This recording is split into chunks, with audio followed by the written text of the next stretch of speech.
Assalamualaikum warahmatullahi wabarakatuh. Perkenalkan, kami dari kelompok 5 akan mempresentasikan materi kami, yaitu sediaan emulsi.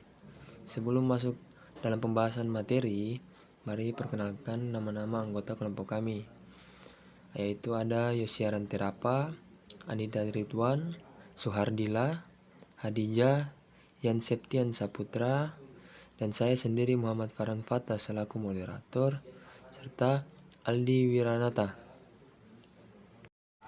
Dalam sediaan emulsi ada pokok pembahasan. Yang pertama yaitu definisi emulsi dan eksipien. Kedua, jenis sediaan emulsi MA dan AM, mikroemulsi dan nanoemulsi.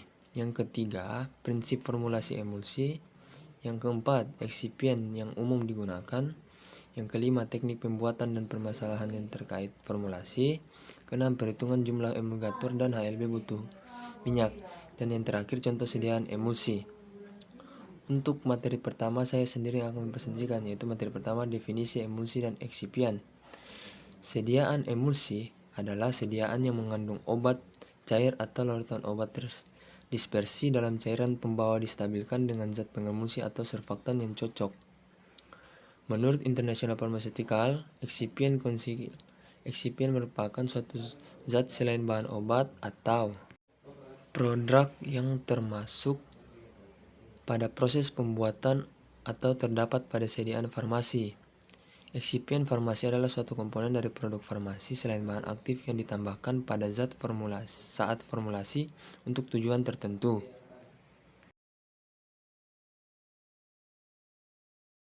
Materi kedua yaitu jenis sediaan emulsi MA atau minyak dalam air dan AM atau air dalam minyak, mikroemulsi dan nanoemulsi. Jenis sediaan emulsi atau MA dan AM berdasarkan macam zat cair yang berfungsi sebagai fase internal ataupun eksternal, maka emulsi digolongkan menjadi dua macam, yaitu emulsi tipe OW atau oil water atau MA, minyak dalam air, adalah emulsi yang terdiri dari butiran minyak yang tersebar ke dalam air, minyak sebagai fase internal dan air sebagai fase eksternal. Yang kedua, emulsi tipe WO atau water oil atau AM, air dalam minyak, adalah emulsi yang terdiri dari butiran air yang tersebar ke dalam minyak, air sebagai fase internal dan minyak sebagai fase eksternal. Jenis sediaan mikroemulsi dan nanoemulsi. Mikroemulsi ciri-ciri sebagai berikut: penampilan transparan, tegangan permukaan tinggi, optik isotropik dan anistropik, struktur 1,5 sampai 100. Stabilitasnya tidak stabil secara termodinamik namun stabil secara kinetik. Fase bifase, viskositas tinggi dan prepasi adalah memerlukan energi yang besar dan biaya yang mahal. Yang kedua, nanoemulsi memiliki komponen zat yang digunakan untuk farmasi dalam mencampur obat supaya memperoleh bentuk yang lebih mudah digunakan atau ekspien, seperti minyak, surfaktan, dan kusulfaktan. Materi ketiga, prinsip formulasi emulsi. Prinsip pembuatan emulsi adalah pencampuran atau homogenasi tanpa melibatkan suhu tinggi dalam waktu yang relatif singkat, sehingga komponen aktifnya terutama karotenoid dan tokoferol relatif stabil. Materi keempat, eksipien yang umum digunakan. Yang pertama yaitu gam Arab yang merupakan stabilizer alami dan mempunyai sifat stabilitas yang sangat baik. Bahan pengental emulsi yang efektif karena kemampuannya melindungi koloid dan sering digunakan sebagai dalam pembuatan sirup. Gam Arab jauh lebih mudah larut dalam air dibandingkan bahan penstabil lainnya dengan tingkat kelarutan 95% dan dapat mempertahankan aroma serta memiliki viskositas yang rendah.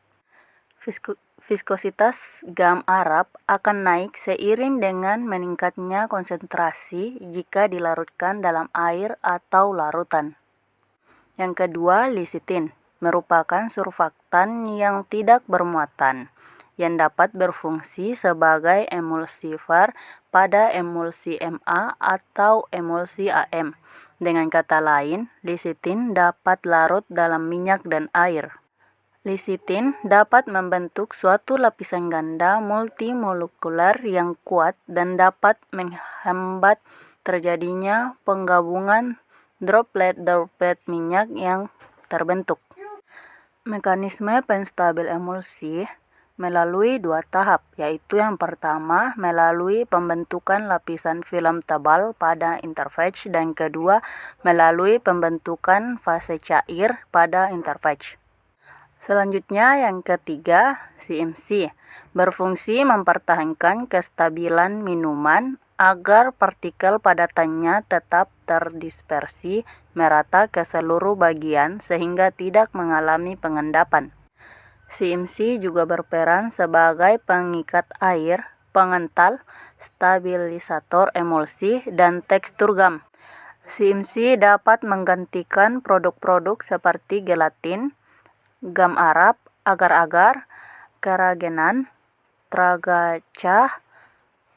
Sebagai pengemulsi, CMC sangat baik digunakan untuk memperbaiki kenampakan struktur dari produk berkadar gula tinggi.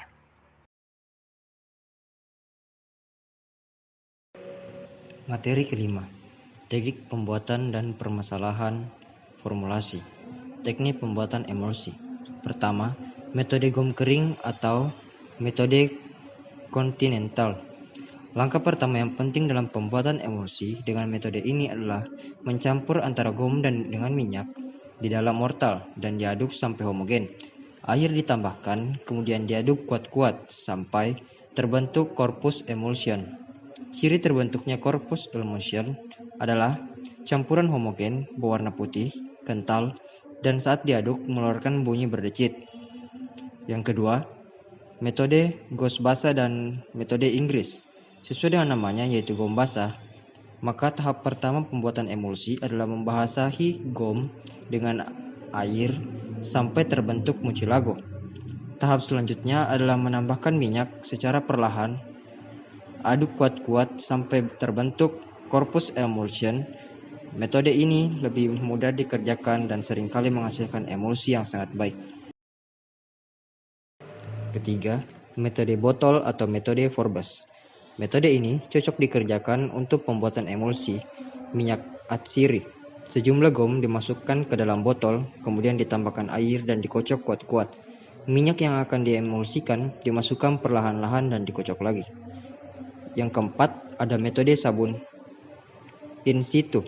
Dua jenis sabun yang dikembangkan dengan metode ini adalah sabun kalsium dan sabun lunak. Sabun kalsium adalah emulsi tipe WO yang mengandung minyak sayur tertentu, seperti asam oleat dalam kombinasi dengan air limau. Campuran dibuat dengan mencampurkan minyak dan air limau dalam volume yang sama.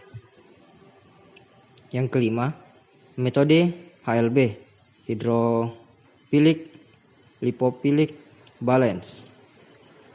HLB merupakan nilai yang menunjukkan suatu emulgator yang digunakan dalam pembuatan emulsi. Emulgator yang memiliki nilai HLB adalah jenis emulgator surfaktan. Surfaktan memiliki gugus polar dan gugus nonpolar. Gugus surfaktan kutub dalam emulsi akan mengarah ke bagian udara.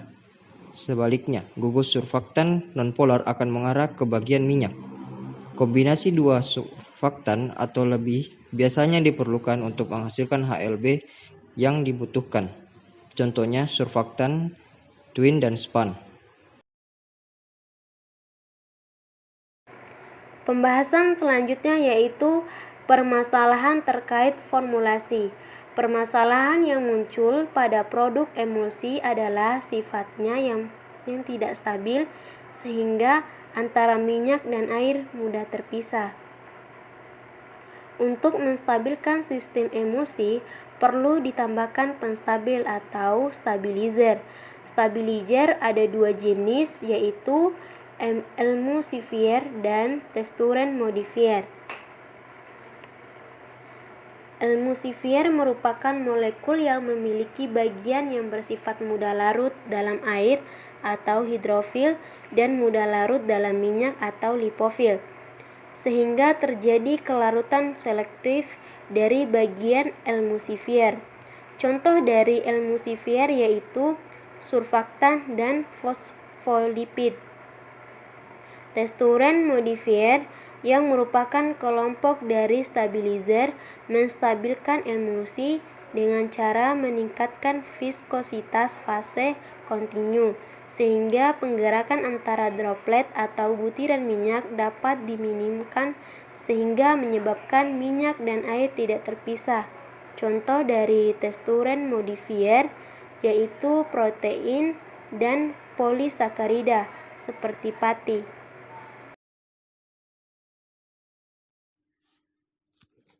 Selanjutnya ada materi ke-6 yaitu mengenai perhitungan jumlah emulgator dan HLB butuh minyak. Contoh soal, pada pembuatan 100 ml emulsi tipe OE atau oil in water diperlukan emulgator dengan harga HLB 12. Sebagai emulgator dipakai campuran span 20 dengan nilai HLB-nya 8,6 dan twin 20 dengan nilai HLB-nya itu 16,7 sebanyak 5 gram. Nah, yang ditanyakan berapa gram masing-masing bobot span 20 dan twin 20.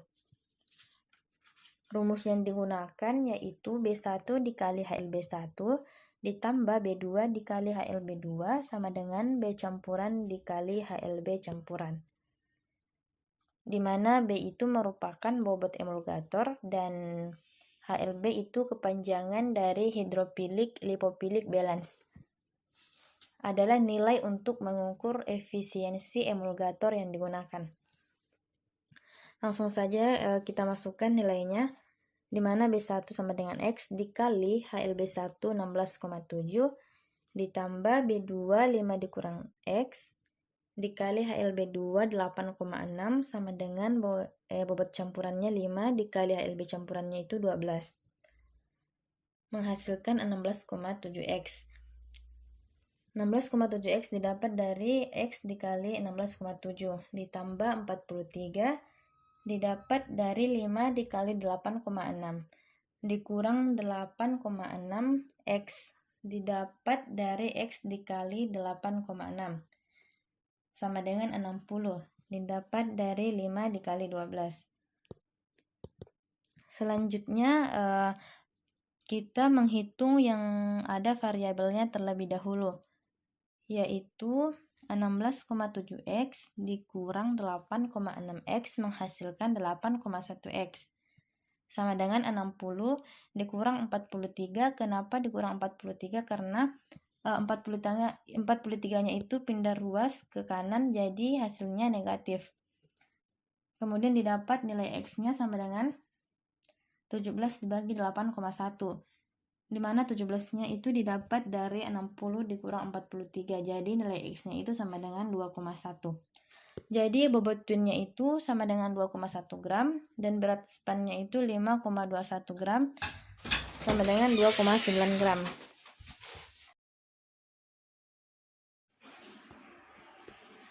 Selanjutnya ada materi ke-7 yaitu tentang contoh sediaan emulsi. Yang pertama ada drops, di mana drops ini ialah sediaan yang digunakan dengan cara diteteskan baik pada mata, telinga ataupun hidung. Contoh obatnya yang pertama ada tetes mata, yang kedua ada tetes telinga, dan yang ketiga ada tetes hidung. Contoh obatnya bisa dilihat pada gambar di bawah. Baiklah, pembahasan selanjutnya yaitu Gargles dan mouthwash. Gargles merupakan sediaan yang digunakan untuk melindungi atau mengobati infeksi tenggorokan karena biasanya dibuat dalam konsentrasi tinggi. Gargles perlu diencerkan sebelum digunakan. Contoh obat yaitu obat kumur atau betadine. Terus yang selanjutnya itu collodions dan liniments.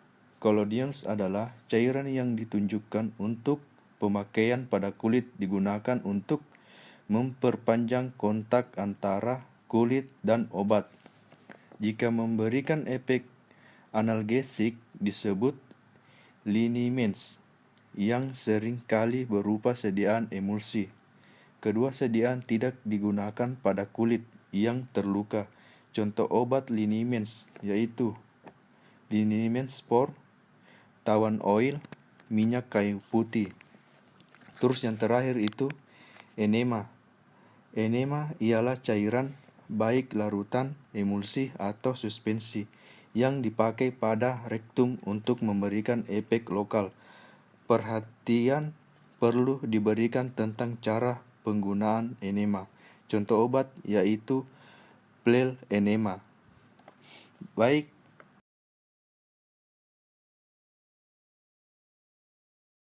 sekian presentasi dari kelompok kami.